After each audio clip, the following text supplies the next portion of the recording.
Andun sa taas ninyo. Kaya lang maabot. Good morning. Mga bagong gising. Agahan.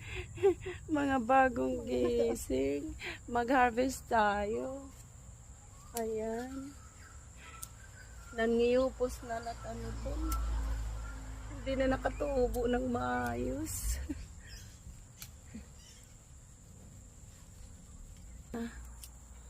Mga nag-dry na yung ano ko. Yung seeds na lang ang anuhin. Lutuin. Andito ako sa may taas ning. Kailangan kuhanin mo. Ayan. Yeah, harvest. Pang ano, pang ramkok. Yung pang tequila. Tequila. Tika nga, ubos. Dini? Oo, tika tigbaw.